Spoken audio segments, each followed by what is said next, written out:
Bonsoir. Bonsoir à toutes et tous. Je suis Frédéric Bouchard, doyen de la Faculté des Arts et des Sciences. Merci d'être avec nous ce soir.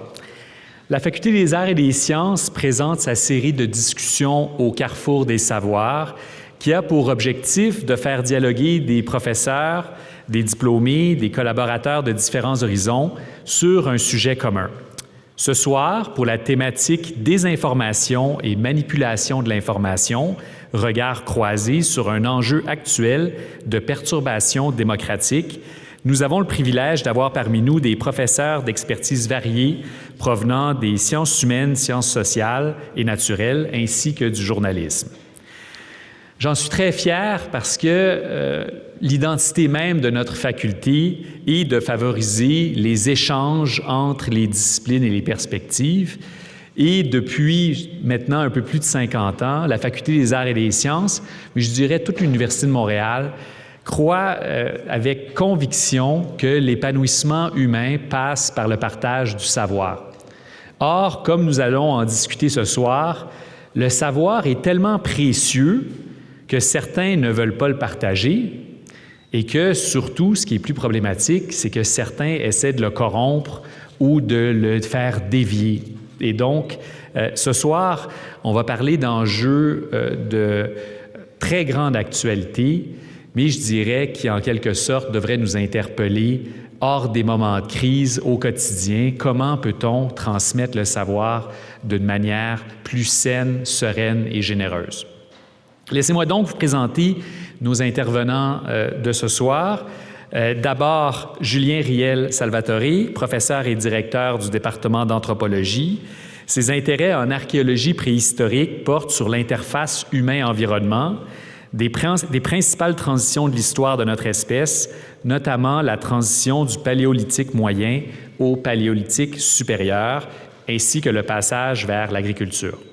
Il se penche particulièrement sur l'impact des humains sur leur environnement au cours de ces moments clés de l'histoire de notre espèce, de même que l'influence des facteurs climatiques sur l'évolution des stratégies comportementales humaines. À ses côtés se trouve Julie Talbot, professeure et directrice du département de géographie. Madame Talbot s'intéresse aux impacts des activités humaines sur les écosystèmes, en particulier les écosystèmes nordiques et les milieux humides. Elle s'intéresse aussi aux impacts environnementaux des activités de la recherche scientifique. Nous avons également parmi nous Samuel Tanner, professeur et directeur de l'École de criminologie. Ses intérêts actuels de recherche se portent sur les relations entre médias, communication et sécurité. Plus spécifiquement, il s'intéresse au rôle, aux politiques, aux pratiques et aux impacts de l'utilisation de nouvelles technologies de l'information et de la communication en lien avec les enjeux de sécurité. Vous l'avez peut-être déjà vu ou entendu dans l'émission Les Décrypteurs. Nous avons le privilège ce soir d'avoir parmi nous Alexis Delancer, animateur et journaliste à Radio-Canada. Monsieur Delancer et son équipe luttent contre la désinformation, pas de manière métaphorique, mais littéralement, c'est ce que vous faites au quotidien. Merci beaucoup. En aidant les citoyens à démêler le vrai du faux sur les réseaux sociaux, à analyser les mécanismes qui contribuent à la propagation des fausses nouvelles et à mettre en lumière certains phénomènes web émergents. Je suis bien fier de préciser qu'il est également diplômé de la faculté en sciences politiques et en études latino-américaines. Bienvenue, bon retour parmi nous. Merci. Enfin, nous avons le grand plaisir d'accueillir à nouveau Chantal Srivastava qui anime cette cinquième discussion, cette cinquième séance d'échange au carrefour des savoirs. Journaliste à Radio-Canada et plusieurs fois récompensée pour son travail, Chantal Srivastava nous fait une fois de plus l'honneur de mettre son talent à notre disposition. Merci Chantal de votre fidélité et précieuse collaboration avec notre faculté. Et surtout, je vous remercie, vous toutes et tous. On est ravis que vous profitiez de ce qu'on veut mettre à votre disposition, mais franchement, c'est toujours rassurant de voir la diversité du public lorsqu'on organise un événement comme ça, parce qu'on se dit finalement qu'on n'est pas les seuls à vouloir que le savoir soit mieux partagé avec la société. Et donc, en quelque sorte, vous êtes, que vous le sachiez ou non, mais vous êtes un peu là, des ambassadeurs là, de la mission de l'université. Et donc, on vous remercie chaleureusement d'être avec nous pour cet échange. Et sur ce, bien, je vous souhaite une bonne soirée et bonne discussion. Merci beaucoup.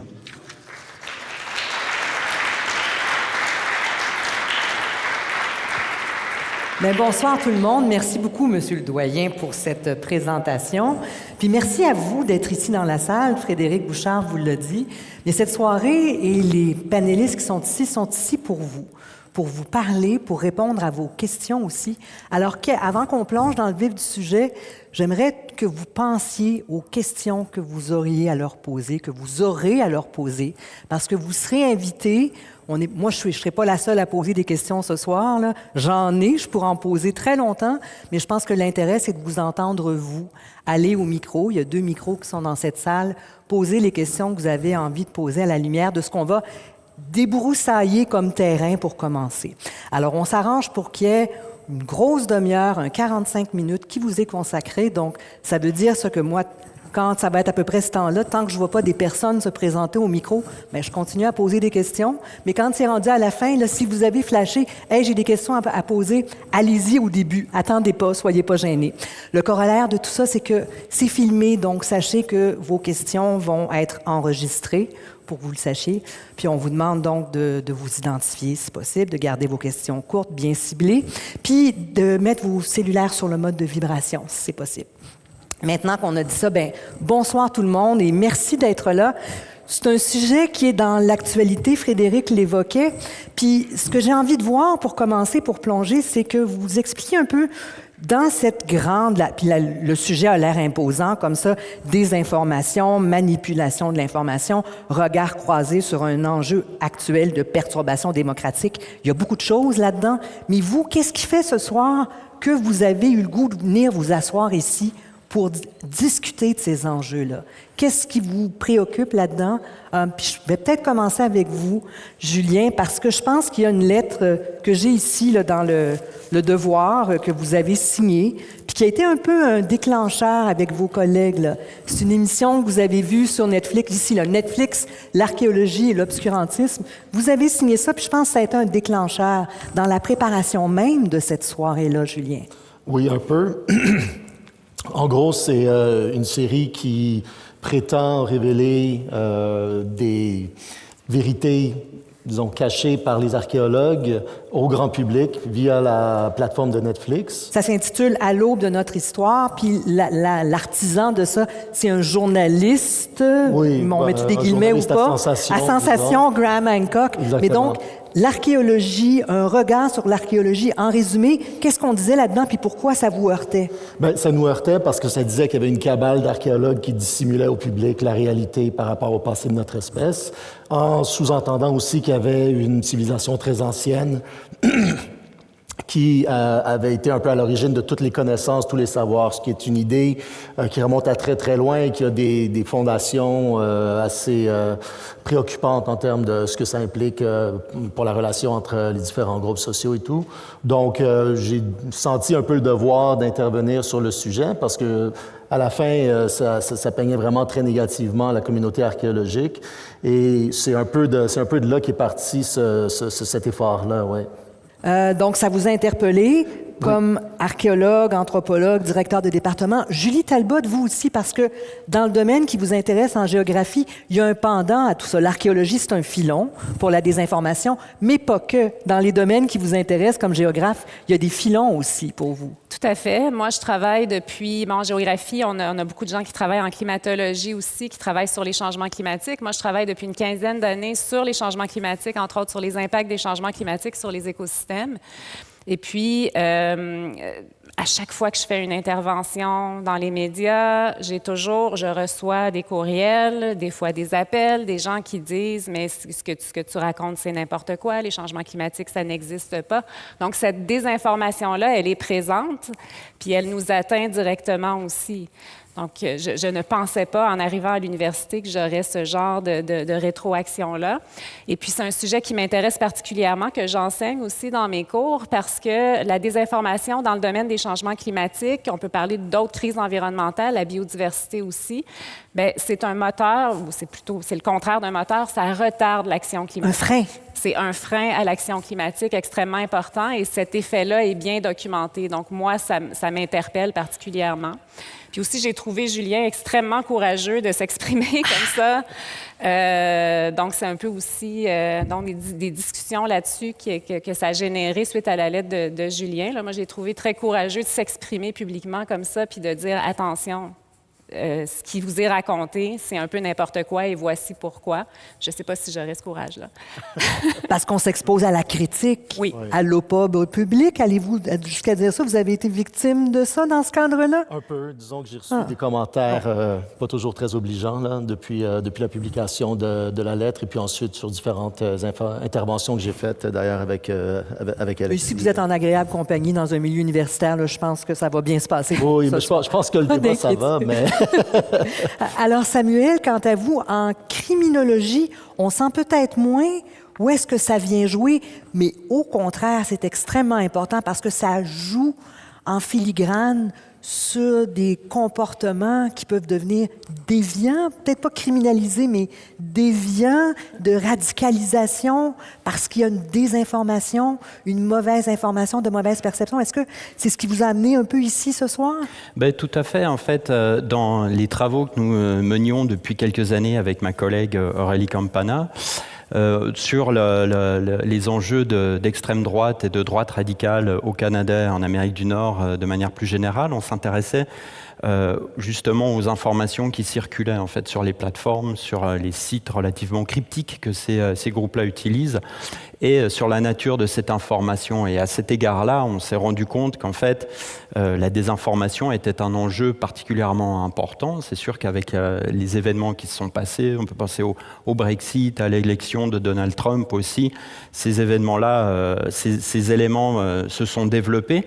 Mais surtout, je vous dirais qu'il y a eu aussi un questionnement citoyen sur cet enjeu, dans la mesure où, voilà, face à un événement vécu par tout le monde, la pandémie, en fait, ce qui nous avait frappé, c'était de constater dans les cortèges de personnes, de mouvements opposés aux mesures sanitaires, à quel point, justement, face à une situation qui nous touche toutes et tous frontalement, un enjeu sanitaire, nous pouvions alimenter, en fait, ou en tout cas percevoir ce phénomène-là de manière si différente. Et la question de l'information s'est posée. Comment se faisait-il, en fait, que des groupes étaient aussi opposés ou voyaient ce phénomène-là de manière si différente, en fait? Et donc, la question de l'information s'est imposée à nous et également aussi de voir dans quelle mesure cette information-là peut être un objet pour reprendre le titre du panel, de perturbation démocratique, c'est-à-dire de poser des enjeux de confiance par rapport à nos institutions, par rapport à nos valeurs, en fait, aussi. Et donc, tout cela nous a particulièrement intéressés, nous a semblé être une énigme qui méritait qu'on s'y attelle, en fait. Et c'est ce qui fait que vous êtes ici ce soir, donc 3 regards. Et Alexis, vous rassemblez le panorama complet, parce qu'au décrypteur, vous regardez tout ce qui touche la désinformation. Donc, ce soir, ici, qu'est-ce qui vous a amené, qu'est-ce qui vous tentait dans cette expérience de venir parler avec Samuel, Julie, Julien, tout ça? Bien, d'abord, c'est un combat, entre guillemets, qu'on mène et depuis plusieurs années. Et puis, bien franchement, je me sens seul dans ce genre de situation. Et puis, ça fait grandement plaisir de vous voir tous très nombreux ce soir. C'est, je crois, symbolique de l'intérêt qu'on devrait porter sur cette question. Chacun de mes copanélistes ici ont évoqué des raisons très légitimes d'entretenir une grande inquiétude face à ce qu'on vit. Je suis content que Samuel, que soit évoqué la radicalisation en ligne et aussi qui est un corollaire, donc qu'on oublie parfois, la polarisation aussi des discours, le bris de confiance envers les institutions, les médias également. Ça, c'est une chose qu'on vit au quotidien, nous, en ce qui nous concerne. Bref, la perte de sens dans l'esprit de bien des gens qui mènent à certaines dérives. Il y a comme un sentiment de révolte chez plusieurs personnes qui émanent de questions tout à fait légitimes, d'angoisses tout à fait légitimes, mais qui dérivent vers des des complots fantasmés, un imaginaire complotiste contre lequel nous, on se bat sans jamais antagoniser ces personnes. C'est vraiment un truc qu'on a qui est essentiel dans notre démarche. Alors, tout ça pour vous dire que toutes les raisons sont bonnes pour en parler publiquement, dans des petits cercles, devant un grand public. Je crois que c'est un débat qu'on doit entretenir, un dialogue qu'on doit entretenir pour le bien de nos démocraties. Alors, c'est une invitation que je ne pouvais refuser. Je n'ai pas l'approche académique de mes copanélistes, mais j'espère être quand même à la hauteur de vos attentes, de répondre le mieux possible à vos questions. Et puis, ben voilà, c'est ce que j'avais à dire. Puis sur un plan plus personnel, après plus d'un quart de siècle, je suis très content de remettre les pieds dans cette vénérable institution. Puis en plus, mais vous avez les guides, les outils pour faire la vérification des faits. On parlait de partage des savoirs. Une des missions des décrypteurs, c'est de surtout pas garder pour nous ces trucs, ces outils qu'on utilise au quotidien pour démasquer, bon, on dit le vrai du faux, mais ce qui est entre les deux aussi, puis à mettre en contexte la désinformation, le contexte dans lequel elle se propage, elle se dissémine entre nous, et nous sommes tous vulnérables face à tout ça, c'est important d'en parler. Alors, on va revenir aux outils, aux guides pour vous nous expliquer. Je suis très même curieuse de voir, parce que je suis sûre que vous avez un protocole là, pour vérifier les informations, qu'il y a un checklist, comme dit Molière, là, pour vérifier qu'est-ce qu'on regarde, qu'est-ce qui est important, sur quoi on se fie. Mais pour commencer, si vous permettez, j'aimerais peut-être qu'on essaie de définir, que vous nous expliquiez dans votre esprit, quand on parle de désinformation, à quoi on pense? Quel constat vous faites? Qu'est-ce qui vous inquiète? Puis avez-vous un exemple qui incarne tout ça, hormis ce qu'on vient de dire, là, quelque chose de précis, de concret? Puis là, je pense à désinformation versus mésinformation, malinformation. La compréhension que j'en ai, c'est que dans la désinformation, il y a quelque chose de voulu pour manipuler. Là. Ça va main dans la main avec la manipulation. Quelqu'un veut se lancer avec un exemple plus précis dans le domaine, peut-être sur la biodiversité, les changements climatiques. Je pense qu'il y avait des choses pertinentes que vous aviez à dire à ce sujet-là. Oui, bien, pour ce qui est des changements climatiques, par exemple, un des moteurs de désinformation importants dans les dernières années, dans les dernières décennies, ça a été l'action des compagnies pétrolières qui ont semé sciemment, en fait, des informations qui étaient fausses pour, en fait, réduire le plus possible la possibilité d'avoir des législations qui seraient en place qui les empêcheraient de continuer leurs activités. Donc, il y a toute cette activité-là de lobbying, de mauvaises informations qui ont été plantées. Après, les gens qui partagent ces informations-là n'ont pas nécessairement la volonté de créer de la mauvaise information, mais c'est pas sciemment qu'ils le font. Donc, à ce moment-là, eux, ils sont assez victimes de ces compagnies-là qui vont placer ces informations-là. Mais c'est de plus en plus connu maintenant que, un peu comme les compagnies de tabac l'avaient fait il y a quelques décennies, bien, les compagnies pétrolières utilisent finalement exactement le même playbook pour semer de la fausse information. Donc ça, c'est un exemple qui est assez connu pour les changements climatiques. Puis qui sème aussi donc la désillusion, la perte de confiance dans les grandes compagnies, dans ce cas-ci, au sein de la population, des lecteurs, des auditeurs, du public. Je pense que certains perdent confiance envers ces compagnies-là, mais beaucoup sont victimes de cette fausse information-là parce que c'est pas toujours évident. C'est assez difficile, souvent, en fait, de relier ces fausses informations-là qui circulent directement aux compagnies. Ils sont assez subtils. Ils passent par différents niveaux, par des lobbyistes. C'est toujours un peu caché, des faux experts. Donc, ça, c'est un exemple qui est assez connu, là. Samuel, je pense que la pandémie aussi vous inspirait. Là. Vous l'avez évoqué un peu, mais c'est un point, ça a été pour vous un point tournant là, dans ce qu'on se dit, ce qu'on vit, ce qu'on constate sur la désinformation. J'aimerais ça que vous exploriez un peu plus avec nous là, ce que vous entendez, puis ce que vous avez perçu, vu, détecté aussi. Alors, ce qu'il faut peut-être juste comprendre déjà, à la base, nous sommes dans des sociétés d'information, en fait. Aussi, le numérique a développé de manière exponentielle l'information auquel nous avons accès, pour le meilleur, pour le moins bon. Et donc, c'est vrai qu'on pense à nos vies au quotidien, on ne peut plus aimer sans Tinder ou sans texto, on ne peut plus réfléchir sans Google, on ne peut plus se déplacer d'un endroit à un autre sans Waze. Le fait est que dans ce contexte-là, dès lors que est arrivé à l'époque, souvenez-vous, on parlait de coronavirus encore, ma foi, qu'est-ce que c'est que cette chose-là ? Ni moi, ni la plupart des personnes, on va dire du commun des mortels, ne savions ce que c'était. Donc, qu'est-ce qu'il se passe dans ces moments-là ? Eh bien, on doit se fier à des personnes dont on estime qu'elles savent. La science, les scientifiques. Donc, dans une certaine mesure, nous devons faire confiance, comme tu le disais, Julie, et ce qui fait de nous des crédules, dans le sens noble du terme. Et donc, dans ce contexte-là, on a observé, en fait, avec ma collègue, un phénomène selon lequel il y a des choses qui sont plus faciles à croire que d'autres. Et donc, dans ce contexte-là, il y a certaines informations qui étaient peut-être moins difficiles à métaboliser que d'autres. Et l'enjeu de la désinformation là-dedans, alors on a évoqué le fait d'une information qui intentionnellement vise à tromper, mais il y a aussi la mésinformation là-dedans qui a joué un rôle important dans la manière dont des groupes ou des personnes pouvaient lire cet événement en fait et la pandémie. Et ce qu'il ne faut pas oublier non plus, c'est que bien que cette pandémie nous a tous touchés, nous n'avons pas tous eu les mêmes ressources pour y faire face. Et il y a certaines vérités qui sont beaucoup plus difficiles à métaboliser que d'autres. Et là intervient un autre phénomène qui, les psychologues parleraient de biais de confirmation, de biais que nous entretenons, qui font que, ma foi, pour chacune et chacun ici, toute vérité n'est pas bonne à savoir. Donc, et c'est là que ces informations ont un rôle important, puisque de plus en plus, nos biais, nos émotions, nos croyances interviennent dans ce que nous considérons être vrai ou pas, davantage que les faits. Et là, il y a des concepts un peu à la mode, on parle de post-vérité, justement, où justement les croyances ne se basent plus tant sur des faits, vraiment, que sur les vérités ne se basent plus tant sur des faits que sur des croyances.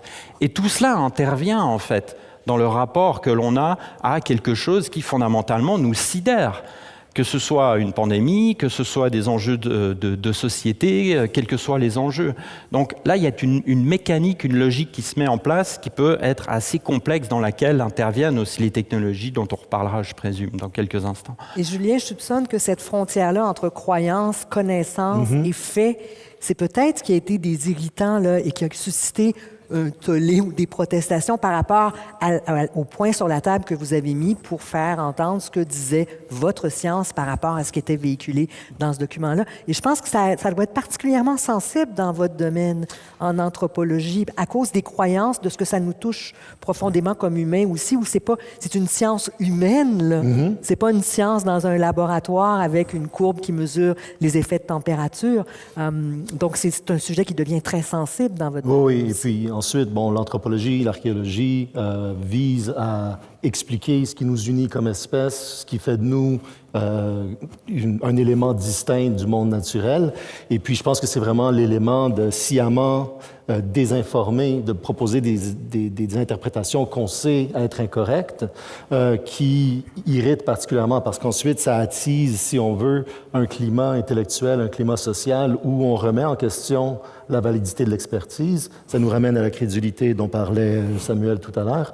C'est vraiment là que je pense que, justement, c'est toutes les sciences, toutes les disciplines qui sont interpellées par la désinformation, parce qu'une fois qu'un domaine a son expertise invalidée, questionnée, renversée, c'est un peu un château de cartes qui commence à se défaire comme ça. Et c'est problématique dans le sens que, au final, il faut qu'on collabore tous ensemble pour avoir une compréhension de comment on vit en société et comment est-ce qu'on peut justement déléguer un peu notre connaissance fine de certains phénomènes très, très complexes. À un moment donné, c'est un peu la nature de qui on est en tant que groupe, en tant que société, de pouvoir faire confiance aux autres. Et c'est ce lien-là qui est effrité par de la mauvaise programmation et de la mauvaise programmation qui ensuite se décline sur des années. Là, il y a des séries comme Nos ancêtres les extraterrestres, ça fait 18 ans.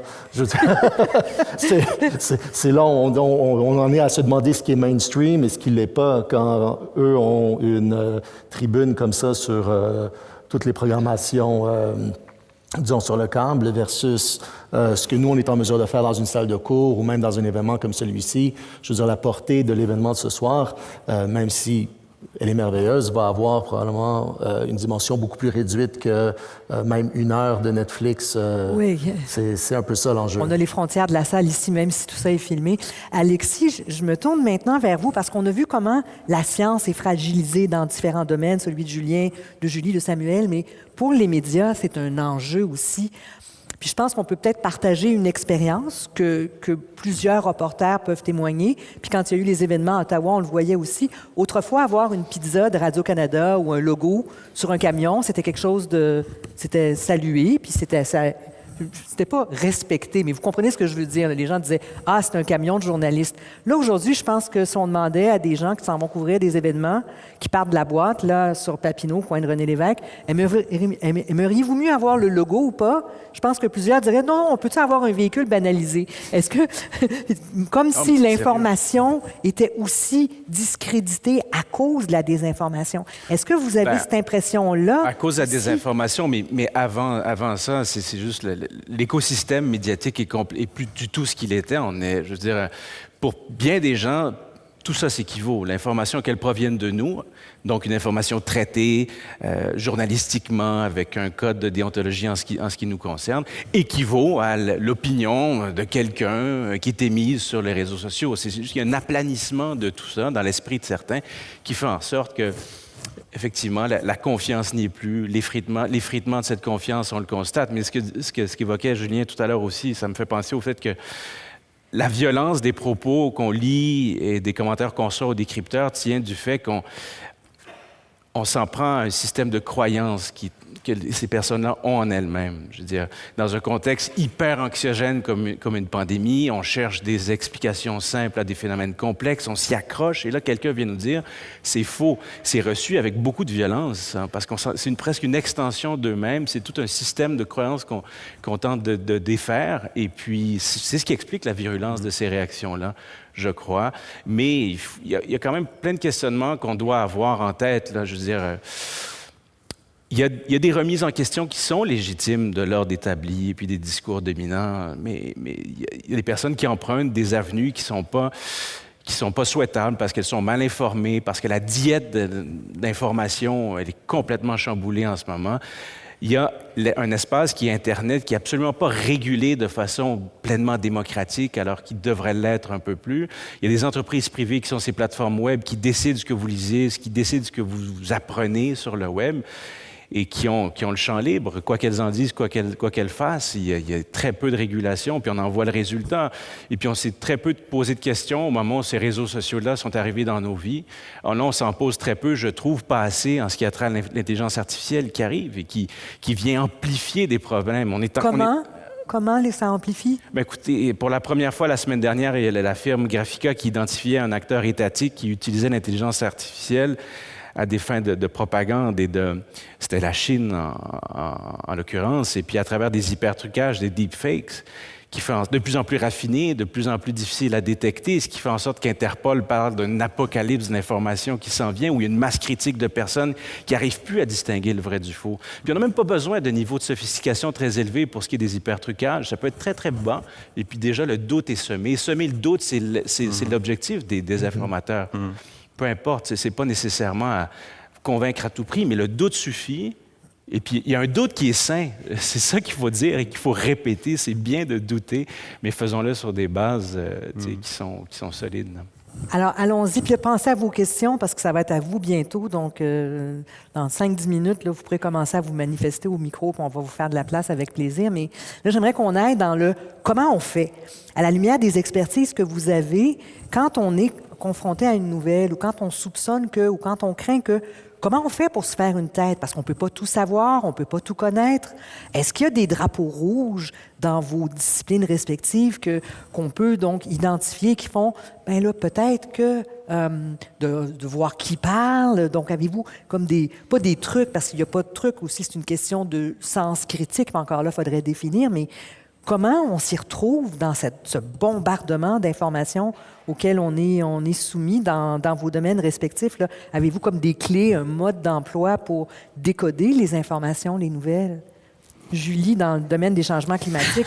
C'est embêtant parce qu'il y a beaucoup de gens qui disent beaucoup de choses. En fait, une des raisons pour lesquelles la désinformation se transmet et aussi facilement, c'est que c'est difficile parfois pour les gens d'être capables de juger de la validité d'une nouvelle. Je dirais en termes... Pour l'environnement en général, c'est de voir où se trouve le consensus scientifique. Mais encore là, il faut que ce consensus-là soit bien représenté dans les médias. Il y a certains médias qui le font très bien, d'autres non.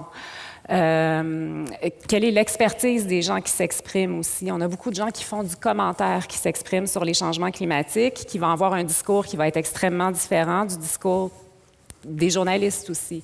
Donc, c'est quoi la source de nouvelles?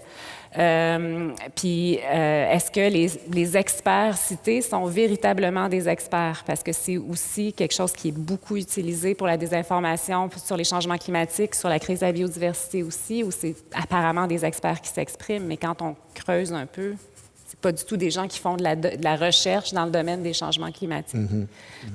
Donc, ce serait ça. d'avoir les lettres de créance. Mais je dis tout ça, puis c'est très difficile pour le public en général de faire tout ça. C'est un travail qui est extrêmement difficile. Parce qu'il y a des zones grises. Parce qu'il y a des zones grises. On parlait du doute. Il y en a du doute dans votre domaine aussi. Donc, en anthropologie, archéologie, on a l'impression que c'est plus des histoires qu'on nous raconte. Est-ce que c'est plus propice à la désinformation parce que c'est plus difficile, des histoires au sens là, bucolique, positif du terme? On nous raconte l'histoire d'une civilisation ou de sa disparition ou des traces qu'elle nous a laissées. Donc, est-ce qu'il y a une façon de voir autrement pour éviter d'être désinformé, justement, quand on regarde une émission de télé, par exemple? Bien, je pense en fait que c'est vraiment une bonne façon de le dire. On raconte beaucoup d'histoires. Et puis l'idée, c'est de se laisser un peu enchanter aussi par ce qu'on nous présente par rapport à notre compréhension du monde dans notre cas le passé. Mais justement, quand l'histoire est trop simple, souvent, je pense que ça masque une complexité qui est celle qui anime la plupart des phénomènes naturels, sociaux, sociétaux. Donc, je pense qu'à un moment donné, de se fermer à une complexité, c'est déjà un signe de mauvaise intention. Ensuite, les histoires sont pas toutes équivalentes. Je veux dire, oui, on produit des interprétations qui sont la base de récits d'histoires, mais encore faut-il que ces informations-là soient validées et assez suffisante pour tisser une trame narrative qui a de l'allure. Et donc, on veut vraiment prendre l'ensemble des données. On veut faire attention au contexte. Et on parlait de décontextualisation de l'information. C'est un peu le même phénomène chez nous. Donc, à un moment donné, c'est vraiment un peu les mêmes procédés qui apparaissent, réapparaissent, sont réutilisés. On va utiliser le vocabulaire de la science pour prétendre qu'on en fait, alors qu'en fait, comme disait Julie il y a 2 secondes, on gratte un peu sous la surface et on se rend compte que tel expert qui pontifie sur l'archéologie d'un pilier en quelque part est en fait un professeur, mais en génie mécanique. Alors, à un moment donné, il n'y a rien contre le génie mécanique, mais c'est pas de l'archéologie non plus. Donc, à un moment donné, c'est une question de pouvoir faire un portrait global avec l'ensemble des données dont on dispose, pas ignorer ce qui va pas dans le sens de notre récit, l'expertise reconnue, et puis justement avouer aussi quand il y a des trucs qui restent des zones grises ou des zones d'ombre. Je pense que c'est tout à fait normal, puis c'est sain pour une compréhension de la science comme une démarche, une posture, plutôt que simplement une accumulation de faits. Les faits sont jamais disons, statiques. Je veux dire, ils sont toujours revus. Et puis, c'est ce dynamisme qui fait la science. Et puis, c'est vrai dans les sciences de l'environnement, c'est vrai dans les sciences sociales, comme l'archéologie aussi. Puis, en criminologie, sur la radicalisation des groupes, encore là, il y a peut-être un mode d'emploi pour consommer les réseaux sociaux, puis le faire, ça peut être fantastique, les réseaux sociaux, mais ça peut être aussi très délétère puis nuisible. Donc... Ben oui, puis on l'a vu à plusieurs reprises. On le sait que dans les enquêtes, suite à des tragédies en fait de personnes qui ouvrent le feu dans des lieux et qui tuent qui font des victimes. Chaque enquête a révélé qu'à un moment ou à un autre, en fait, la personne avait visité des sites problématiques. On ne va pas pour autant partir de l'idée que c'est ces sites-là qui causent cette violence-là. Cela étant, il faut en tenir compte. Et on le sait que des groupes, par exemple les groupes suprémacistes blancs, sont très très très prolifiques dans le fait d'injecter en fait des fausses théories sur la criminalité, de manipuler des chiffres en fait. Pour faire dire quoi, par exemple? En fait, il y a pour citer un exemple tout à fait concret, il y a ce qu'on appelle le Black on White Crime Theory en fait, donc la criminalité afro-descendante à l'égard des Blancs aux États-Unis, soi-disant qu'elle participe d'un processus de génocide blanc, en fait, qui est une thématique très présente dans les mouvements d'extrême droite.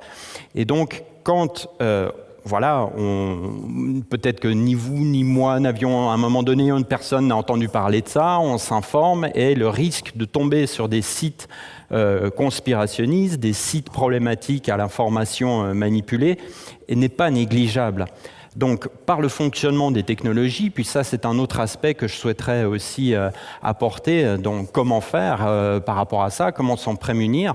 Je pense qu'il ne faut pas non plus oublier que l'aspect humain est important, mais surtout l'aspect technologique également. C'est-à-dire que nos algorithmes, nos plateformes, elles s'adaptent à nos pratiques. Et donc, ces algorithmes, ces plateformes, en fait, sont comme des espaces privés de masse, où nous circulons, mais nous n'en sommes jamais propriétaires. Et on l'évoquait tout à l'heure, en fait, les fonctionnements de ces plateformes-là sont très opaques et présente un déficit démocratique, puisque contrairement à un parlement où on élit des gens, en fait, là, Facebook, on n'a pas beaucoup de gens, pour citer Facebook parmi d'autres, on ne sait pas comment ces contenus sont alimentés et traités. Ce qu'on sait, par contre, c'est que la vérité n'est pas du tout un critère qui intéresse ces grandes plateformes.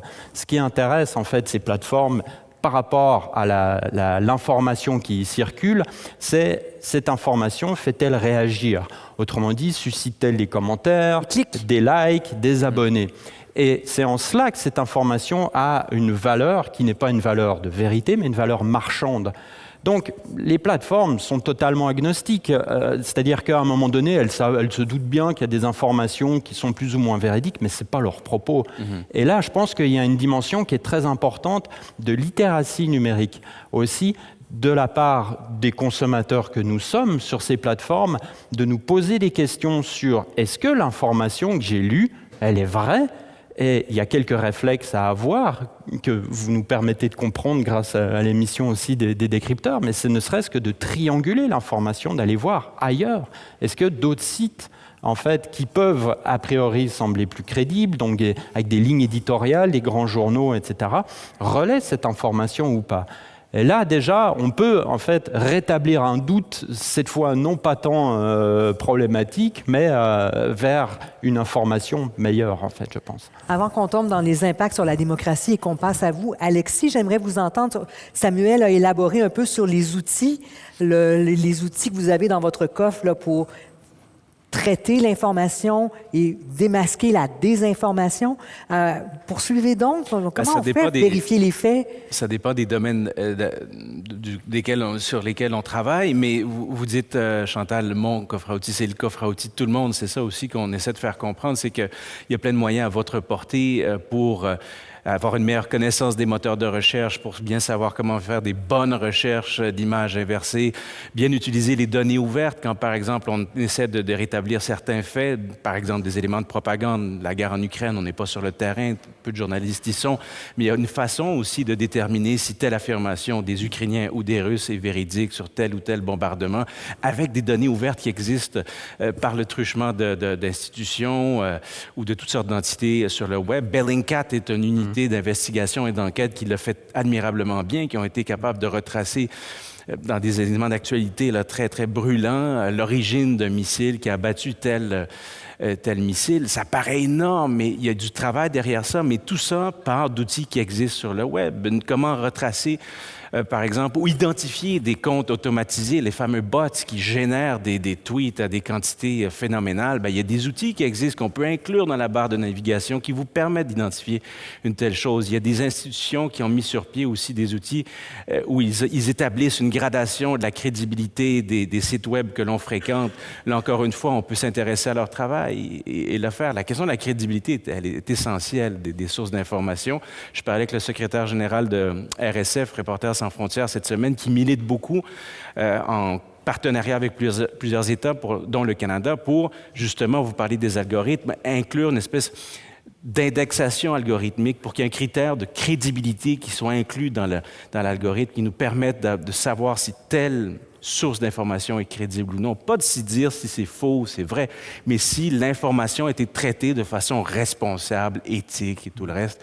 Mais je pourrais parler pendant des heures sur ces outils-là. Le souci, c'est peut-être, les outils sont là, mais la littératie... Mais la littératie numérique, c'est ça le problème. C'est parce que c'est des choses qui peuvent être enseignées dès le stade élémentaire du curriculum. On l'a remarqué au décrypteur, on est allé plein de fois dans des écoles pour constater à quel point tout ça est du ressort de profs, d'enseignants, sur leur temps, de façon bénévole, qui développent des programmes parce qu'il n'y a pas assez d'outils qui leur sont fournis, comme ils le sont davantage en France ou ailleurs, où on finance à coups de millions, des courses de littératie numérique, d'éducation aux médias de façon systématique à l'ensemble du réseau, de façon tout à fait égalitaire et accessible. Parce qu'au départ, il y a un problème de littératie ou des médias, de comprendre le fonctionnement des médias.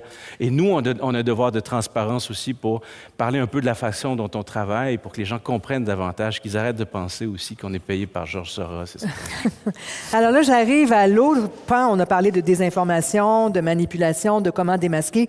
L'impact de tout ça sur la perturbation de la démocratie. On est dans des sociétés démocratiques. Certains vous diraient, non, justement, à cause de la désinformation, ce n'est plus le cas. Quelle est, dans votre optique, la nature des perturbations, puis qu'est-ce qui vous dérange le plus là-dedans? Samuel, je vous vois... écoutez, encore aujourd'hui, probablement que dans la salle des personnes l'ont vu, a été révélé par un consortium de journalistes, en fait, le Forbidden Stories, en fait, qui est un grand projet qui a mis à jour des processus de désinformation massive, en fait, qui serait organisé par notamment une société du nom de Team Jorge, en fait. Ce qui est très perturbant dans ces histoires-là, nous ne sommes qu'au début des révélations, et là, le suspense est bien mis sur pied par la presse, puisque des articles vont paraître dans les prochains jours, mais ce dont on se rend compte, en fait, c'est une forme d'ubérisation, en fait, de la désinformation. C'est-à-dire que historiquement, classiquement, politiquement, on avait encore certaines institutions centrales dans la diffusion de propagande problématique, etc., et tout, dans des objectifs bien précis. Désormais, en fait, il suffit qu'une personne, un groupe, souhaite jeter l'opprobre sur un autre groupe ou sur une autre personne pour avoir des moyens, en fait, de se faire qui sont spectaculaires, avec la création de faux profils, avec des capacités d'analyse, en fait, et de renseignements qui sont généralement des renseignements d'ordre de sécurité nationale, en fait, pour aller forer des comptes email, courriels de personnes, etc. et tout. Et je pense qu'on arrive dans un contexte qui est, à mon avis, très inquiétant, en fait, à ce niveau-là. Et la compréhension que j'en ai, mais je n'ai pas fouillé, vous me corrigerez si je me trompe, c'est qu'on est en train de mettre au jour des opérations sur plusieurs années, voire décennies, dans plusieurs pays qui ont compromis, d'une certaine manière, les processus électoraux. Donc, on a là, à la base, une perturbation démocratique fondamentale. Tout à fait. Alors, on a pu observer cela avec le fameux scandale de Cambridge Analytica, où, sur la base de données collectées plus ou moins légalement, on va dire plutôt moins que plus, en fait, qui ont permis de tracer des profils psychologiques d'électeurs indécis auxquels on a envoyé des messages très particuliers pour essayer de les faire pencher d'un côté ou de l'autre. On a connu ça avec l'élection de Trump ou le Brexit. Or là, en fait, on n'est plus uniquement dans des processus d'élection ou de grands référendums. On est dans une économie beaucoup plus capillarisée, si je peux me permettre ce terme, c'est-à-dire qui touche de plus en plus de sphères, en fait, de plus en plus d'individus. Et là, il y a un enjeu de perturbation majeur pour des grandes compagnies ou des grandes causes ou des mouvements sociaux ou tout simplement aussi, enfin tout simplement, on dit comme ça, c'est étrange, mais sur la science, le fonctionnement de la science. Puis je soupçonne, Julie, que dans la lutte au changement climatique, vous disiez tout à l'heure que c'était un frein, c'est que ça teinte aussi les interventions, ça peut créer une certaine hésitation à intervenir alors qu'il y a urgence. Tout à fait. Puis en fait, ça a mené à la polarisation de quelque chose qui ne devrait pas être polarisé. Les crises environnementales sont devenues un enjeu où, dépendant de si on est plus à droite, plus à gauche, plus conservateur, on n'a pas la même vision des choses. Puis on oublie que ça n'a pas toujours été comme ça, en fait. Quand on a commencé à parler de changement climatique, particulièrement à la fin des années 80, au début des années 90, il y avait George Bush qui était président aux États-Unis à l'époque qui avait dit on est les États-Unis, on va attaquer ce problème-là de fond. George Bush, c'est un républicain. Tous les républicains étaient d'accord avec lui. Et puis, du jour au lendemain, pratiquement, suite à l'intervention, justement, des compagnies pétrolières qui se sont mis à changer le discours, c'est devenu un enjeu polarisant. Et ça, c'est un des impacts les plus importants, en fait, de cette désinformation-là, c'est que ça influence la façon dont les gens votent. Donc, l'impact, encore là, impact sur une perturbation sur la démocratie. Voilà. Je me tourne vers vous parce qu'on approche de votre période. Je vous rappelle qu'il y a les 2 micros. Si vous voulez poser des questions aux panélistes qui sont ici, vous êtes vraiment les bienvenus. Ils sont là pour vous répondre, donc ça va sûrement leur faire plaisir. Mais en attendant, vous vous déjeuniez. C'est toujours comme ça, inquiétez-vous pas. Julien, vous êtes donc dans le domaine de l'anthropologie, des études plus humaines. Est-ce que ça a toujours été comme ça? Est-ce que là, aujourd'hui, on en parle parce que c'est planétaire, puis on en a conscience parce que c'est des technologies rapides auxquelles on est tous exposés, mais est-ce que ça a toujours été comme ça? Est-ce qu'il n'y a pas toujours eu, humainement, des gens qui ont essayé de désinformer pour faire valoir leur point de vue, se faire élire, vendre quelque chose, gagner. Mais je sais juste que maintenant, ça a pris des proportions énormes à cause des moyens techniques. Oui, mais jusqu'à un certain point, je pense qu'il y a toujours eu aussi une réaction de méfiance à tout développement technologique. Les gens ont eu un repli un peu, disons, de méfiance face au développement probablement de l'écriture, mais aussi ensuite l'imprimerie, etc. On disait qu'on pouvait diffuser n'importe quoi. C'était plus la chasse gardée des religieux ou quoi que ce soit. Donc, je pense qu'il y a peut-être une dimension disons, de scepticisme face aux nouvelles technologies, mais et ça revient un peu à ce qu'Alexis et Samuel disaient tout à l'heure, c'est vraiment une question de s'adapter et d'apprendre à connaître et dompter, domestiquer un peu cette nouvelle réalité couvre ces nouvelles technologies. Donc, je pense que ça fait peut-être partie de la trajectoire en général, mais c'est pas... s'il y a quoi que ce soit à date, je pense que c'est peut-être plus encourageant qu'autre chose parce que, généralement, il y a eu une tendance à utiliser ça bien. Il y a des chiens de garde aussi qui disent... Il y a des chiens de garde qui disent « wow ». Oui, mais bon, c'est sûr qu'ensuite, ce qui nous parvient du passé, c'est toujours filtré. Je veux dire, il n'y a rien qui est... Il n'y a rien qui est non plus complètement dénué d'intention. Là. Donc, ça a un impact. Et puis ensuite, ça a un impact sur ce que les gens assimilent dans leur conception du monde, leur conception de la société. Alors, bravo, merci. Je vais commencer avec le micro. Monsieur avec une chemise verte, donc votre nom puis votre question, s'il vous plaît. Oui, bonsoir. Mon nom est Clément Mangin. Je viens de terminer une maîtrise en sciences de l'environnement à l'UQAM sur la question du déni climatique. J'ai eu l'heure de la commencer pendant la pandémie, donc j'ai dû faire des liens avec les discours de déni de la COVID. Ce que j'ai pu constater, c'est que les conflits qui ont l'air d'être factuels en apparence sont en fait liés à des conflits sous-jacents de valeurs. Notamment, il y a un discours très libertarien qui prône les libertés individuelles au-dessus de toute autre valeur, qui s'oppose très souvent au changement climatique comme à la COVID. J'aimerais savoir, selon vous, si on discute suffisamment de ces conflits de valeurs sous-jacents, alors que j'ai l'impression que dans les médias ou dans le débat public, on s'arrête beaucoup aux conflits sur les faits et on fait beaucoup de fact-checking, de debunking, sans s'attarder aux conflits sous-jacents de valeurs qui divergent. Qui veut prendre la balle au bon? Julie, changement climatique, ça vous inspire? Conflit de valeurs versus information factuelle? Non, je pense que Alexis, Alexis, OK, bon. Non, mais c'est parce que c'est pas me intéressant décrire. ce que vous soulevez au décrypteur. Évidemment, ça fait longtemps qu'on regarde un peu la désinformation climatique, comment elle se transforme, elle se déploie. Et puis, on a vraiment constaté que c'est plus nécessairement axé sur la remise en question des changements climatiques, mais plutôt dans le contexte d'une guerre culturelle, où là, on s'en prend à l'entomophagie, le fait de manger des insectes. Oh non, mais on se révolte contre ça parce qu'il y a une menace face à une certaine liberté individuelle. Là, il y a le concept des villes 15 minutes, déplacement à l'intérieur d'un rayon de 15 minutes à vélo ou à pied en transport actif.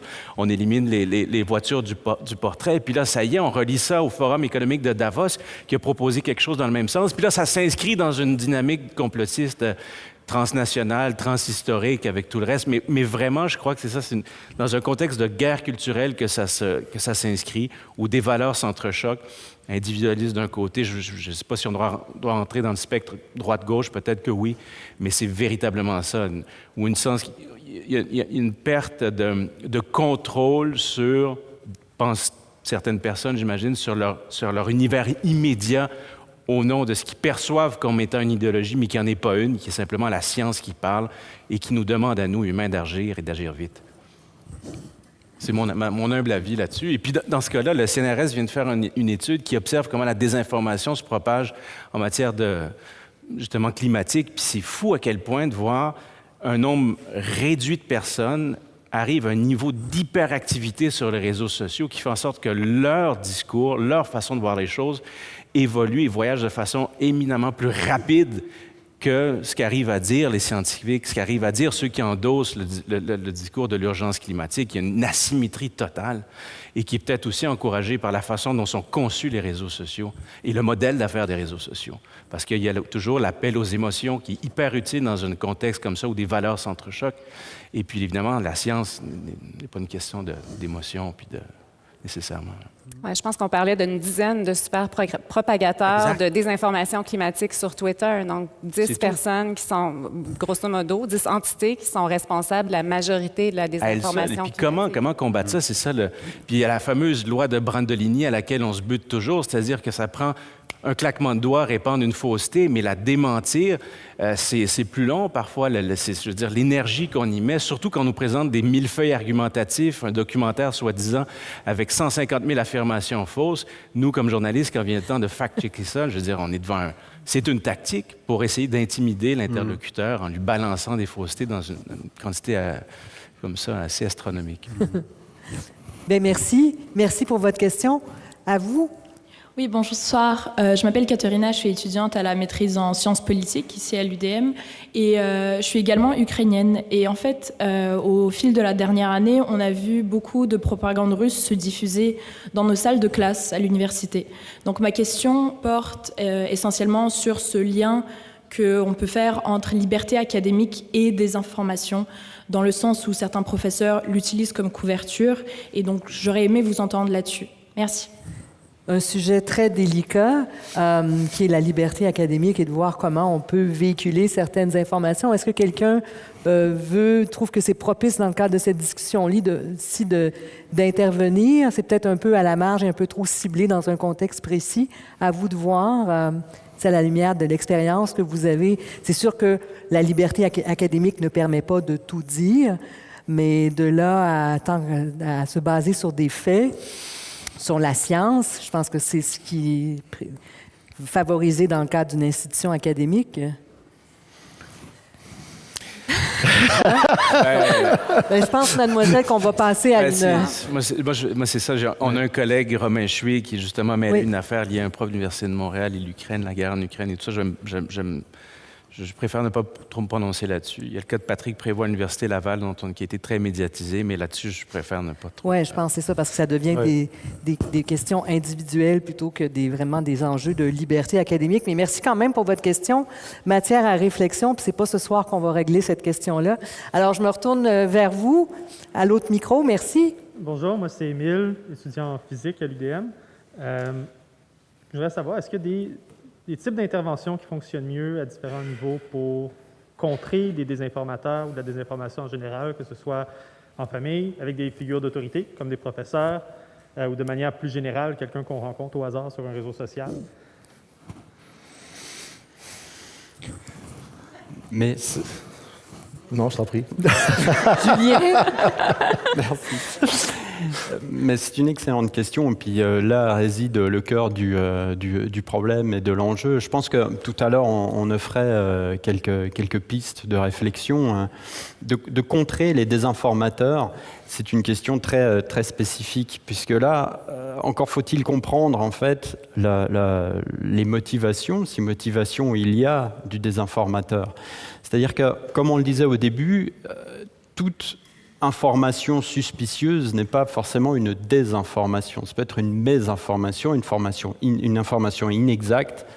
Donc à partir de là, le consommateur de cette information, comme on l'évoquait, je pense, a tout lieu de croiser en fait cette information dès le moment où elle est douteuse.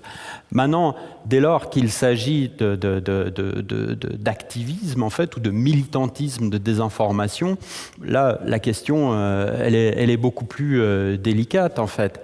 Dans ce contexte-là, bon, je sais qu'il y a toutes sortes de débats autour de la régulation, du fait de, comme on dit en anglais, deplatform, en fait, donc de bannir des personnes des plateformes. Bon, au nom de quels enjeux, de quels critères? Là aussi, on est dans un contexte de déficit un peu de démocratique sur les raisons pour lesquelles une grande plateforme va bannir une personne. Il y a quelques groupes qu'on pourrait qualifier de vigilants numériques, en fait, qui, eux, abordent directement ces questions-là, soit en essayant d'attaquer directement les personnes qui elles, ont un objectif militant, ou alors de contrer, en fait, cette information par d'autres informations. Mais je dirais, pour l'instant, la recherche, elle est encore assez balbutiante sur ces questions-là, mais c'est une excellente question. Je ne sais pas si vous aviez d'autres choses à rajouter là-dessus. Mais... Ouais, ben, je pense qu'en général, à partir du moment où il y a une ouverture et puis qu'il y a une disponibilité d'être patient aussi, c'est l'importance de rétablir un dialogue qui est fondamental.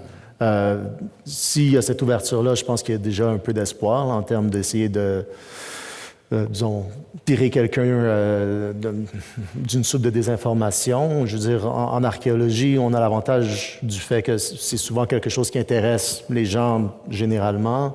Ensuite, ils nous arrivent avec des idées abracadabrantes quand ils viennent visiter une fouille, mais on peut commencer à parler. C'est sûr qu'évidemment, il y a des gens qui vont toujours croire qu'on cache le trésor des Incas ou quoi que ce soit, là, c'est inévitable, mais à un moment donné, je pense que c'est vraiment de rétablir un lien de confiance et puis aussi de montrer que les gens qui ont un accès primaire à l'information sont disponibles pour parler. Je pense que ça, c'est fondamental aussi, mais donc voilà.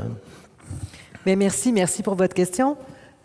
Micro Bonjour. de gauche. Oui. Oui. Bonjour, donc moi je suis étudiant en neurosciences cognitives, donc je m'appelle Pierre Briac, et j'avais une question par rapport aux intelligences artificielles. On en parlait, mais notamment que ce soit ChatGPT par exemple. Aujourd'hui, si on demande à ChatGPT, donne-moi les arguments qui disent que le changement climatique n'existe pas, il te dira le changement climatique existe, je ne peux pas te donner d'arguments contre. Et il est programmé comme ça, alors que Google va plutôt partir sur l'inverse. Quand on va lui demander, il va fournir des réponses. Est-ce que l'intelligence artificielle doit pouvoir désinformer sur des questions comme ça où le consensus scientifique est quand même assez clair? Et à qui ce droit doit revenir à qui? Est-ce que c'est à l'État de dire c'est quoi la bonne réponse et quelles sont les bonnes réponses et est-ce qu'on doit limiter ou non? Ou est-ce que c'est aux entreprises? Et dans ce cas-là, c'est un peu un détour de la démocratie puisque chaque entreprise choisit quelle va être la bonne réponse et s'il doit apporter une seule réponse ou une pluralité de réponses. Moi, j'ai pas tout compris de la question. Moi non plus, Je pense que l'idée était de voir comment l'intelligence artificielle peut arriver à berner, finalement, par rapport au consensus scientifique, si je résume. Par exemple, là, aujourd'hui, on a OpenAI et Google de l'autre côté. Si on pose la question sur le changement climatique, ChatGPT va dire le changement climatique est un fait, il existe, c'est un consensus. D'autre côté, Google propose de dire le changement climatique est un fait, un consensus, etc., donner les arguments, mais il va aussi exposer la théorie du climato-scepticisme. Est-ce que les entreprises doivent dire oui, ça existe, oui, il y a aussi cette hypothèse-là, est-ce qu'ils doivent la présenter ou est-ce qu'on doit dire non, par exemple sur des questions comme le changement climatique, il doit y avoir qu'une seule version qui est donnée au grand public? Est-ce que les IA ont le droit, est-ce qu'elles doivent le faire? Et si elles ont le droit, c'est à qui le décider? Est-ce que c'est aux entreprises ou aux États? Je peux vous dire qu'à Radio-Canada, je peux parler d'expérience à l'émission Les Années-Lumière, mais Alexis... C'est la même chose. Bon, c'est ça. À l'émission Les Années-Lumière, il y a eu une cause très célèbre devant l'Ombudsman de Radio-Canada où on nous demandait de faire entendre autant les climato-sceptiques que ceux qui croyaient que les changements climatiques étaient bien réels. Il y a une décision qui a été rendue par l'Ombudsman de Radio-Canada qui vaut pour Radio-Canada, mais qui disait que dans la mesure où il y a un consensus scientifique, on n'est pas tenu à l'équilibre des points de vue en termes quantitatifs de temps en ondes. On peut faire entendre qu'il y a une dissidence, mais on n'est pas tenu à la règle de l'équilibre dans le temps d'antenne, quand il y a un consensus scientifique. Ça, je sais que c'était la règle pour Radio-Canada par l'Ombudsman, qui a été un jugement, un des premiers dans ce domaine-là pour les climato-sceptiques. Mais sinon, vous avez peut-être d'autres exemples quant à savoir si c'est aux entreprises, aux plateformes de réglementer ça. C'est une question qui est ouverte, puis je ne pense pas que vous allez régler ça ici ce soir, là. Mais peut-être un élément de réponse,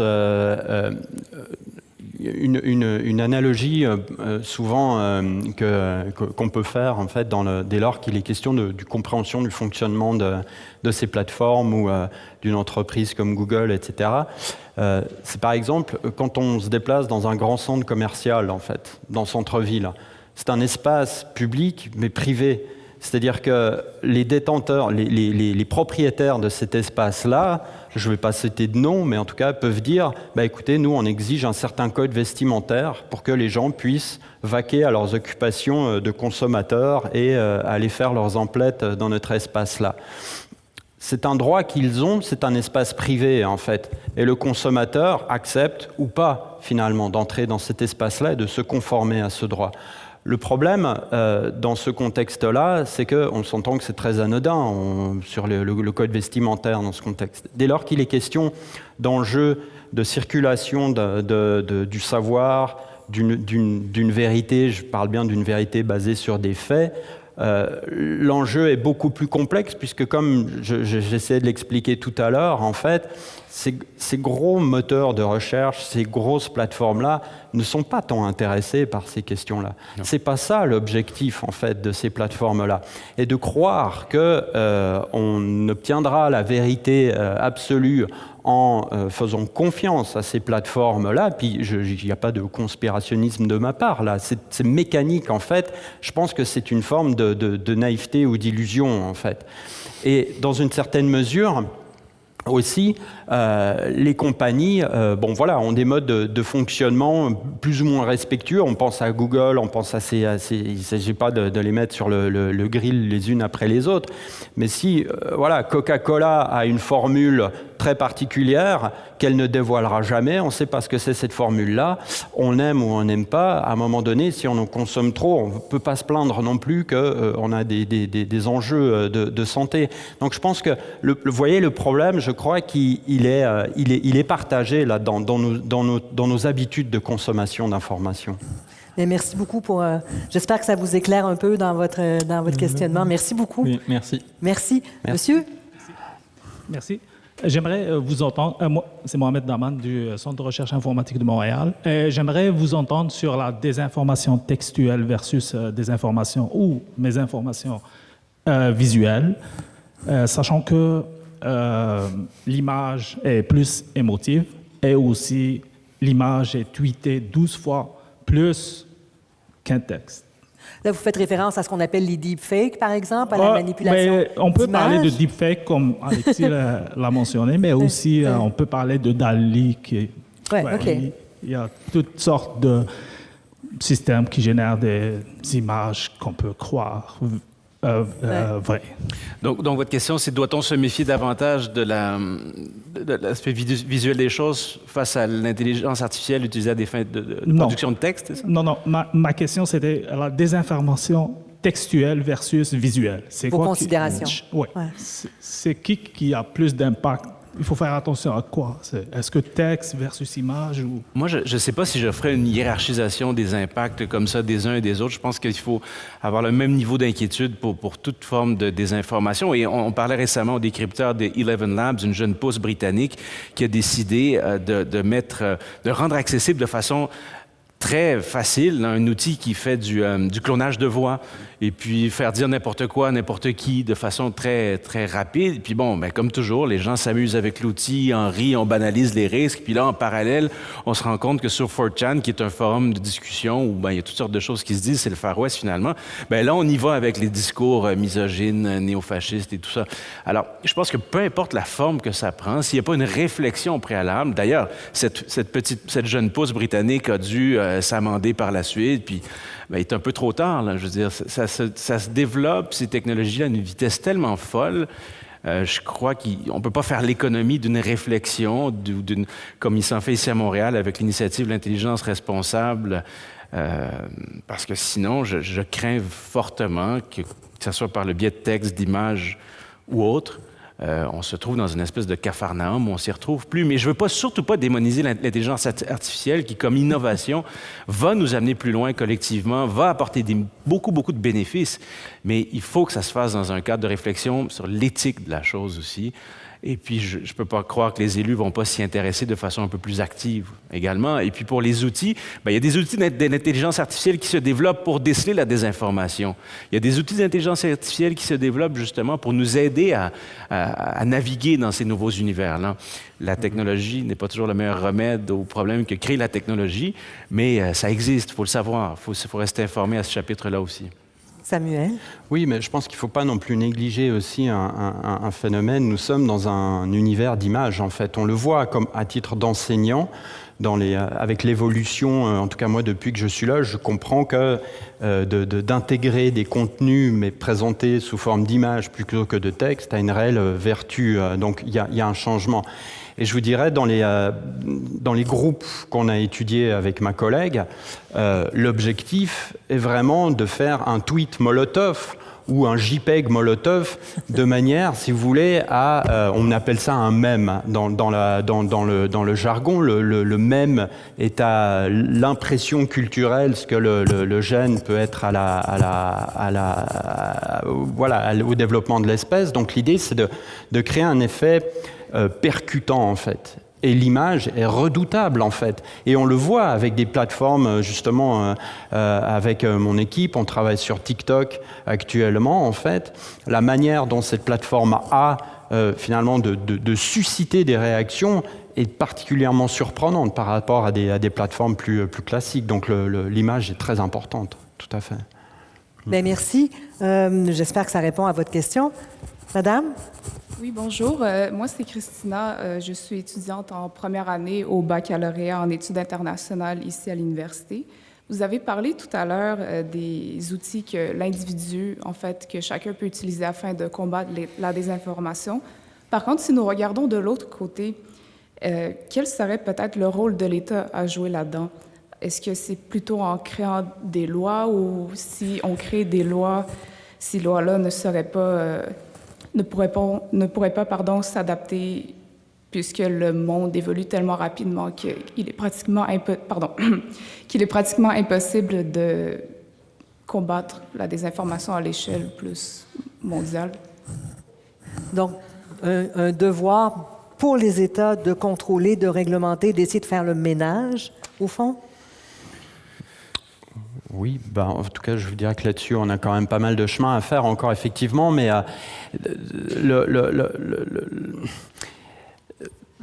par exemple, aux États-Unis, en fait, l'enjeu est de savoir si le contenu qui est l'hébergeur de ce contenu est excusez-moi l'anglicisme, un publisher, c'est-à-dire quelqu'un qui publie, ou est tout simplement un hébergeur, quelqu'un qui ne prétend en avoir aucun droit sur le contenu.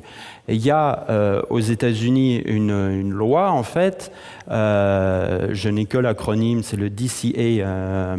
Mais pardon, excusez-moi, j'ai un blanc là, un blank. Et en fait, ce dont on se rend compte, c'est que cette loi-là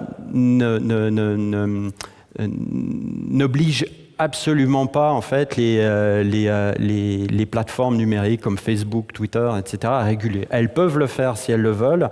c'est par leur simple bon vouloir. Cela étant, d'un point de vue plus géopolitique, en fait, on sait par exemple que dans certains pays, il y a des contenus qui sont criminalisés. Si en France, vous postez un contenu sur Facebook qui tend à nier l'Holocauste ou en tout cas à réduire toute importance, c'est criminel. C'est criminel. Donc là, les plateformes, elles ont l'obligation de réguler ces contenus-là, en fait, sous peine d'avoir de grosses amendes, voire d'en être exclus. Donc l'État a un rôle important, mais encore faut-il que ça que ça suscite un problème public, que le public s'en saisisse, en fait. Peut-être que ça passe par la littératie, la formation aussi. Merci beaucoup pour votre question. Monsieur? Merci beaucoup pour votre présentation, qui est très intéressante. Mon nom est Ignacio Prieto, je suis un professeur agrégé du département de chirurgie de l'Université de Montréal. La désinformation existe depuis le temps que l'homme est dans la planète. On appelle ça les mensonges. La seule différence, c'est qu'avec toute la technologie qu'on a aujourd'hui, ça s'est répandu d'une façon extraordinaire. Quand vous prenez, par exemple, la pandémie, pour moi, c'est relativement simple de dire ça, c'est ici, c'est là, c'est ailleurs. Mais le plus commun des mortels, probablement, n'a aucune idée. Et quand il voit la Suède, il laisse ça ouverte. La Chine, il ferme complètement. Et vous avez une question à ce sujet-là, monsieur? Vous avez une question précise? J'ai une question précise. C'est tout ça, ça amène que ça va être très difficile de le contrôler. Est-ce que la censure, que ce soit au niveau d'une université, que ce soit au niveau du gouvernement, que ce soit au niveau des institutions, peut réglementer un peu prendre le bas qu'on a aujourd'hui et qu'il n'y a personne qui est capable de le traiter? Mais c'est une autre question. Là, on est dans la désinformation puis les moyens de transmettre une information. Quand on entre dans la censure, là, c'est un contrôle de l'information à des fins spécifiques qui sont plus en lien avec la liberté d'expression. Là, je pense qu'on est dans peut-être autre chose, mais... Je peux peut-être juste jeter un élément ici, puis je pense que c'est quelque chose qu'on peut marteler dans nos cours aussi. Je pense qu'on encourage en fait un esprit critique et puis une ouverture à différentes possibilités. Le doute est bon, fait partie d'une démarche scientifique puis d'une ouverture sur le monde, mais à la fin, c'est pas que de pas être exposé à tout, c'est nécessairement néfaste en soi. En fait, de développer une pensée critique, c'est de développer les outils pour catégoriser ce qu'on nous dit et savoir comment un peu trier l'information à laquelle on est confronté. Donc, je pense que dans ce sens-là, c'est peut-être une meilleure façon de réfléchir à la question plutôt que de parler de censure en tant que telle. C'est pas toutes les connaissances, toutes les affirmations qui ont la même validité, le même poids. Quand vous faites ça, vous le faites selon vos convictions. Mais en face de vous, on a d'autres qui ont des convictions complètement contraires et qui vont avoir le même argument que vous. Mais pour ça, je suis d'accord, c'est juste que si on va parler de science, il y a une démarche que ça implique. Il y a une qualité de l'information, il y a une qualité de la démarche aussi, de la validation externe. Donc, à un moment donné, on peut avoir des convictions très, très différentes, soit, mais quand on parle de science et de connaissances d'ordre scientifique, c'est pas simplement une question de conviction, au contraire. Bien, merci pour votre commentaire. Il reste une quinzaine de minutes. Vous êtes 4 au micro. J'espère ne pas frustrer des gens dans la salle qui voudraient se lever à la dernière minute. Mais je pense que, bon, à vous 4, puis les 4 panélistes, je pense qu'on peut se dire que dans la quinzaine de minutes qui reste, on va essayer de vous satisfaire puis de répondre à vos interrogations. Puis on n'a pas toutes les réponses, malheureusement. Vous n'avez pas toutes les réponses. Il y a des réflexions qu'on lance comme ça puis qui vont se poursuivre. Merci, c'est une bonne chose. Alors, j'étais rendu de votre côté. Je vous écoute. Bonjour, je m'appelle Lam, je suis développeur en informatique. Et je me demandais, en fait, vous parlez pas mal de l'impact négatif que ça a, la désinformation. Je me demandais s'il y avait des cas dans l'histoire, dans la géographie ou peu importe, où la désinformation a eu un impact positif sur la société. Et est-ce que ça serait un bon moyen pour qu'on avance dans la société plutôt que de reculer avec cette désinformation?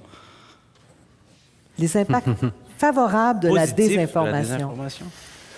Ça dépend comment on définit. Je vais vous donner une définition. Écoutez, ça dépend comment on définit.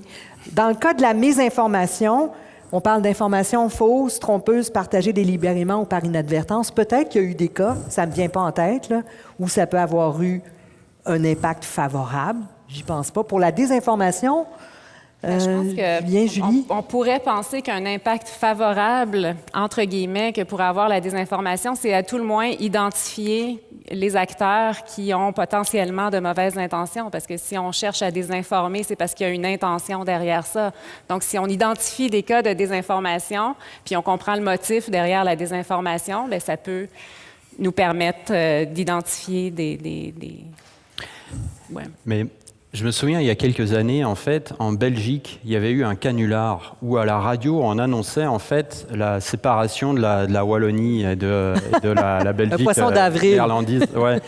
Et en fait, ça avait créé toute une commotion. Et je pense que ça a surtout par la suite suscité un amour des citoyens envers leur pays unifié qui, je vous laisse en juger, positif, négatif, c'est pas à moi d'en convenir, mais qui a eu un effet quand même assez intéressant, je crois.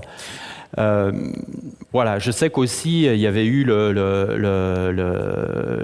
canular de Orson Welles en fait à la radio.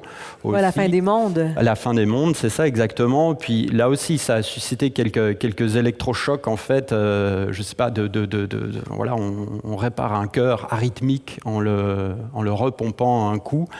Alors bon. Est-ce que c'est positif? Je ne sais pas. Mais toute désinformation n'a pas systématiquement non plus, je pense, de ce qu'on peut retenir de ça, un objectif sombre et sordide, je crois, non plus. Vous avez raison, c'est une excellente question. C'est une très bonne question. Et puis, je vous invite aussi à vous intéresser au phénomène des canulars subversifs qui ont été faits par un mouvement en Italie né à Bologne, qui s'appelle le collectif, j'ai oublié le nom, mais bref, ils s'appellent tous Wooming 1, 2, 3, 4, 5. Et dans les années 90, ils ont remarqué en Italie un mouvement qui était calqué un peu sur ce qu'on a vu en Amérique du Nord précédemment, de la panique satanique. Et puis donc, Satan, satanisme partout. Puis dans un procès, quelqu'un a été reconnu coupable au nom de cette espèce de délire-là. Et les gens de ce groupuscule italien ont inventé de toutes pièces une histoire comme telle, et pour ensuite, qui a été reprise par les médias de façon incroyable. Et donc, ce mécanisme-là servait à montrer aussi les failles dans le système médiatique en Italie à cette époque-là, et pour ensuite se démasquer eux-mêmes et dire, voici notre démarche, on vous a prouvé qu'il y a des problèmes avec ça. Et en bout de ligne, là, je vous épargne plein de détails, mais le jugement en question a été renversé. Et puis, comme quoi, ça c'est un cas unique, le seul que je connaisse, auquel je m'intéresse depuis peu, qui Luther Blissett Project, c'est ça en Italie, qui a été mené par ces gars-là, qui d'ailleurs, on vient de publier un livre. Luther quoi, Alexis? Luther Blissett Project. OK, Blissett Project. Fait intéressant, ils ont publié, donc ils ont fait toutes sortes de trucs, mais ils ont publié, avant que QAnon arrive, ils avaient imaginé donc une histoire comme ça, où un être mystérieux appelé Q, qui avait des informations privilégiées, dictait la marche à suivre à plein de gens. Et là, QAnon est arrivé. Et là, ils se sont fait poser la question, mais est-ce que c'est vous qui avez été la source d'inspiration et tout ça? Bref, c'est fascinant de voir à quel point il y a toutes sortes d'univers qui circulent. Petite morale de l'histoire, je ne pense pas que ce soit eux qui ont inspiré QAnon. Mais merci pour votre question. Merci. Madame? Bonsoir. France Urtubise, autrice et ex-déléguée de la Croix-Rouge internationale dans les pays en guerre pendant 25 ans. Donc, je les ai tous faites à partir du Rwanda. Ma question est l'impact du politique sur l'information. Et je vais vous donner un exemple concret. C'est à l'époque où les médias sociaux n'existaient pas. C'était en 1995. J'étais à Sarajevo durant la guerre. La ville était assiégée. Il y a plusieurs informations qui ont été partagées par de très grands médias, non pas par des médias sociaux, je parle de CNN, je parle de médias européens, qui ont propagé une information qui était totalement fausse. Et moi, je savais la vraie vérité parce qu'au CICR, on a accès à des informations pertinentes. Et j'ai tout fait pour essayer de convaincre ces grands journalistes que je nommerai pas, parce que là n'est pas le propos de mon intervention, mais de quelle façon, et je reviens à la question de l'influence du politique, parce que dans ce cas-là précis, on a démonisé les Serbes, et avec raison, on s'entend, les Serbes étaient les méchants, un peu manichéens, les bons et les méchants, les Serbes les méchants, les Bosniaques étaient les bons. Mais il y avait des endroits où les Bosniaques étaient les pas bons et les Serbes les bons. Et on a attribué certaines bombes aux Serbes alors que c'était les bérets verts de Izetbegovic qui avaient mis des bombes à l'intérieur de Sarajevo qui tuaient leurs propres personnes. Alors évidemment, on l'a attribué aux Serbes et ça a été propagé par les médias de grande surface. Évidemment, il y avait un objectif précis politique. L'objectif politique, c'était d'alerter la communauté internationale des besoins pour la Bosnie-Herzégovine. Alors évidemment, en démonisant les Serbes, on aidait la communauté internationale à aider la population bosniaque. Alors, votre question, madame, en lien avec la question, c'est de quelle façon on peut voir de quelle façon le politique peut des fois avoir des façons indirectes d'influencer l'information. Voilà. La désinformation par la sphère politique. Exactement, finalement. Tout à fait. On a parlé de la sphère économique. Pour des enjeux économiques, ça se fait probablement aussi. Puis je pense que dans les histoires qu'on va entendre au cours des prochains jours avec Jorge et ses consultants, je pense que c'est de cet ordre-là dont il est question. Là. Oui. Je pense que les États peuvent être une source de désinformation aussi, ou de mésinformation, ou d'informations incomplètes, puis on manipule un peu l'information. On le voit dans le domaine de l'environnement aussi, ce qui est véhiculé par les gouvernements et ce qui sort des recherches, c'est deux choses qui sont complètement différentes souvent. Donc, parce que leur objectif est totalement différent. L'objectif en période est différent. économique. En période de conflit, encore plus. Encore plus. C'est sensible. Merci. Merci pour votre commentaire, question, madame. Merci. À vous. Bonjour, je m'appelle Mathieu, je suis étudiant en première année du baccalauréat d'études internationales à l'Université de Montréal. Et la question que je voudrais poser maintenant, c'est la question de la discrimination. En fait, ma question elle est simple, c'est est-ce qu'on est tous également exposés à la désinformation ou si au contraire on observe des discriminations sociales ou sociétales face à ce phénomène. Si oui, comment elles se manifestent et comment on peut lutter à ce niveau-là? Wow. Très bonne question. Excellente question. Oui, je pense que tout le monde a réagi parce que c'est un angle troublant que la discrimination en matière de désinformation. La réponse, elle est clairement oui, qu'il y a un objet de discrimination par rapport à l'information. Mais de fait, encore une fois, par le fonctionnement même des plateformes, vous n'aurez jamais la même information que votre collègue parce que vous n'avez jamais cliqué sur les mêmes liens, vous n'avez jamais visité les mêmes pages, vous n'avez pas le même nombre d'abonnés ni les mêmes abonnés. C'est un enjeu mécanique, ça c'est un enjeu mécanique, c'est sûr.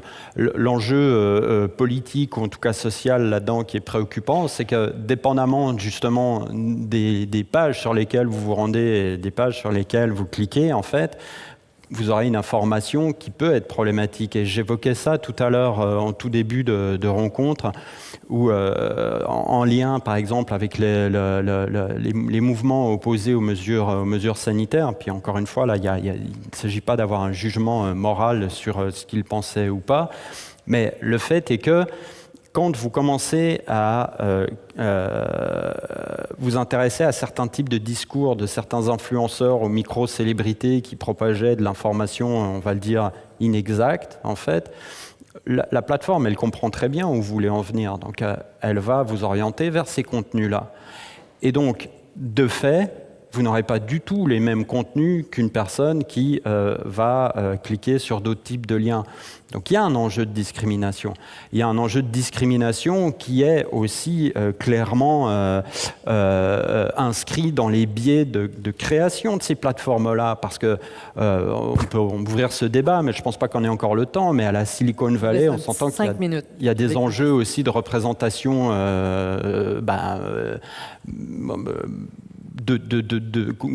d'enjeux qu'on dirait EDI actuellement, en fait, qui, de fait, laissent beaucoup d'impensés dans le fonctionnement même de ces technologies par rapport à la diversité, en fait, que compose une société.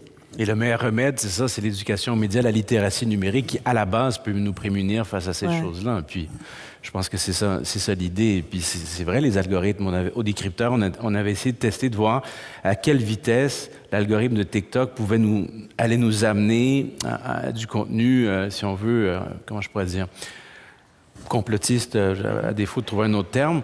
Et puis, en partant d'un compte qu'on ouvre, là, qui est vierge, puis on navigue, puis on clique à gauche, on clique à droite, puis la rapidité avec laquelle il vous cerne ou il prétend vous cerner ou vous amener vers un endroit précis est redoutable. En une question de 20 minutes, ça y est, c'était réglé. Alors, ça passe par tous les vecteurs aussi. C'est la même chose pour les forums de pseudo-archéologie. Les gens y vont souvent pour se divertir au début. Ils trouvent une photo d'un géant, ils plongent là-dedans et puis ensuite, 4-5 clics plus loin, ils sont ramassés sur un site identitaire suprémaciste blanc. C'est très... Donc, il y a énormément de biais qui entrent de confirmation, entre autres aussi, où ils vont prendre un élément, utiliser ça ensuite pour gaver, dans le fond, quelqu'un. Et puis juste pour conclure, dans certaines réponses que vont nous donner des outils d'intelligence artificielle, ça commence à être documenté, il y a des biais aussi qui sont très bien établis. Là. Bien, merci pour votre question. Alors, merci à vous. Dernière question pour vous, monsieur. Oui, bonjour. Mon nom, c'est Jean-Marc Séguin. J'étais organisateur communautaire dans le Myland. À l'époque, c'était le premier CLSC multiethnique à Montréal. Juifs, hassidim, grecs, portugais. C'était nouveau. À l'époque, c'était vraiment quelque chose de nouveau. J'ai travaillé dans ce secteur-là pendant au-delà de 30 ans avec la gentrification qui est arrivée, tout ça. Ce qu'on vivait au niveau local, ma question, on arrive à ça, c'est que la possibilité de poser des questions, d'interagir, de discuter existait. Là, je suis résident à Ville-Mont-Royal. On a un nouveau maire qui a installé un nouvel système où vous ne pouvez pas faire d'intervention au micro, sauf de poser des questions précises. Puis là, tellement bien fait que cette semaine, il y a un article où ma photo est là, payée par la ville, pour dire que voici un exemple de quelqu'un qui ne pose pas les questions comme on devrait être. C'est très grave. Actuellement, il y a aujourd'hui dans le Journal de Montréal... Votre question, justement, qu'est-ce que c'est? Ma question, aujourd'hui, dans le Journal de Montréal, on a réussi localement à joindre. Le problème, c'est que vous êtes des gens de Radio-Canada, tout ça. Comment des enjeux locaux qui se vivent difficilement peuvent être repris à un niveau plus large? Nous, il y a tellement un contrôle des journaux locaux, comme je vous le montre, là, que quand on arrive avec une opinion, on est comme tout de suite marginalisé. Le Journal de Montréal, je vous le dis, aujourd'hui, ils ont fait un excellent article, vous allez voir, là, sur... il y a un promoteur qui a aidé le parti à arriver, puis là, maintenant, ils veulent construire des condos, même s'il y a une pétition des citoyens contre ça. Ma question, c'est, là, on est des grands enjeux, mais par rapport à des choses stupides qui se passent localement comme ça, qu'est-ce qui... Ça arrive, ça existe, j'en reviens pas moi-même, ça existe en 2023. Qu'est-ce que des instances plus larges peuvent faire pour garder l'oreille à ça? Pas juste des enjeux mondiaux, je suis d'accord, mais des choses locales qui se vivent. La désinformation ciblée, donc très géolocalisée pour des enjeux très précis. C'est un enjeu, ça aussi. Puis il n'y a pas de réponse à ça. Il n'y a comme pas d'intérêt de la part des instances. Non, mais je crois pas. Non, mais laissez-les penser avant de vous répondre. Non. Merci pour votre question. Non, mais je pense que l'intérêt, potentiellement, il est là. En tout cas, je peux juste parler pour Radio-Canada. On a plusieurs créneaux où on s'attarde vraiment à des enjeux très, très locaux. Pour ne pas dire micro-locaux parfois, parce que ça peut rejaillir sur l'ensemble de la société. Ça peut soulever des points qui intéressent tout le monde. Alors, je pense qu'il y a des canaux pour ça, pour entrer en contact avec les médias. Je parle de ma paroisse, là.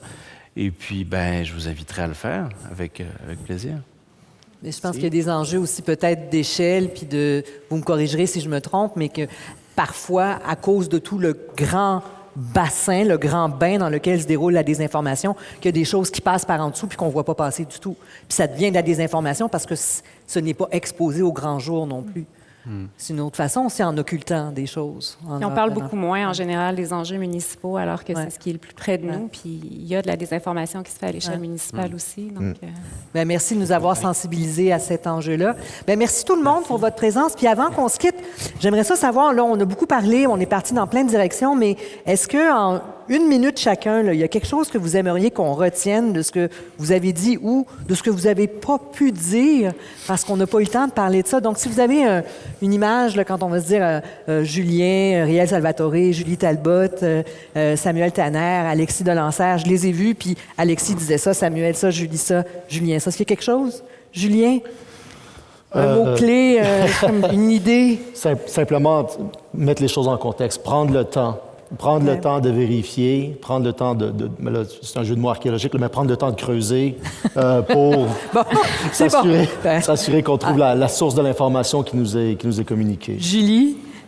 Même chose, se poser des questions quand on voit de l'information qui semble aller à contre-courant du discours qu'on entend généralement. Est-ce que c'est vraiment de la nouveauté ou est-ce qu'il y a quelque chose d'autre derrière ça?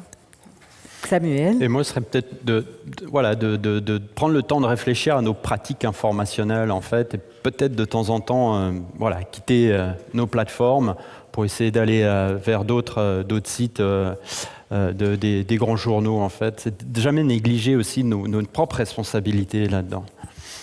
Et Alexis? Je partage les avis de mes collègues, mais surtout pas laisser la polarisation nous gagner trop et puis ne pas perdre la foi, parce qu'on a un peu cette impression des fois où on se dit, mais comment on va s'en sortir? Moi, c'est un peu, vous allez me dire, simple comme message, mais c'est ça. Ne laissons pas la désinformation nous décourager. Elle existera toujours, je suis désolé de le dire, mais il va falloir qu'on se tienne les uns les autres ensemble, de garder le dialogue, le contact, comme disait Julien, quand un oncle, quand une tante, un frère se met à nous parler de ses croyances qui nous semblent complètement détachées de la réalité. Gardons le contact. Il ne faut pas antagoniser les personnes. Il faut chercher à comprendre les raisons premières pour lesquelles ils se mettent à croire ce genre de choses-là. Je crois qu'individuellement, c'est ça. Collectivement, c'est ça aussi, parce qu'il est question de cohésion sociale, de contrat social qui s'effrite au nom de cette dérive de laquelle on est tous spectateurs. Et le germe de la désinformation est en chacun de nous. Il ne faut pas l'oublier non plus. Parce qu'on a tous des croyances. Voilà, on a tous des croyances, des biais, des cognitifs et autres. Merci tous les quatre. Merci à vous d'avoir été là.